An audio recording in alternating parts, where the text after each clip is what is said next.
L'implantation du maïs est une phase cruciale pour la culture. En effet, le producteur, une fois qu'il a semé, a mis en place son potentiel. Il a installé une architecture de peuplement avec une densité, une protection, que ce soit contre les ravageurs du sol ou contre le désherbage, qui va lui permettre d'atteindre l'objectif de rendement maximum. En culture de maïs, c'est une graine fait une plante, fait un épi.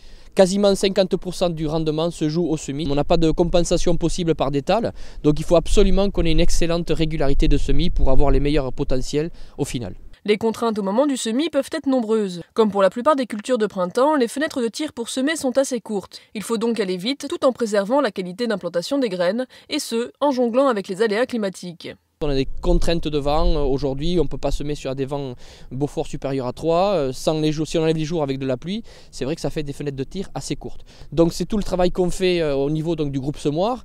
Essayer de tester un petit peu les nouveautés qui arrivent, les nouveaux semoirs à graines pulsées et regarder un petit peu ce que ça peut permettre en termes de gain de chantier, puisque c'est souvent des contraintes assez importantes. La nouveauté aujourd'hui, les semoirs à air pulsé, comme cet Amazon DX. La distribution des graines se fait par pneumatique et non plus par descente mécanique. Il permettrait de semer à plus de 10 km/h. On va regarder si cette augmentation de vitesse de semis permise par la distribution pneumatique permet d'avoir des chantiers, en tout cas des temps de semis plus courts, mais surtout sans dégrader la qualité du semis. Pour gagner toujours plus de temps au moment du semis, Arvalis Institut du Végétal teste également un nouvel outil, le strip-till.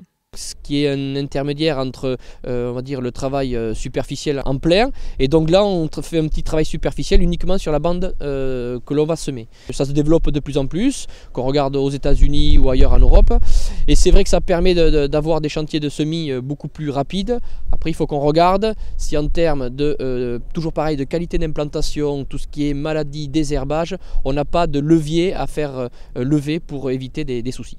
Et n'oubliez pas les conseils primordiaux pour réussir votre semis. Profitez des mois d'hiver pour préparer votre semoir. Régler sa fertilisation starter, regarder, contrôler la distribution sur la ligne des graines de semences, vérifier son aspiration, vérifier que les équipements de protection marchent sur le semoir. Et aussi c'est l'agromie, donc la préparation du lit de semences, donc pour avoir, je dirais, une implantation la plus correcte possible, avec la meilleure qualité possible, régulière, pas de double, pas de manque, mais la meilleure homogénéité sur la ligne.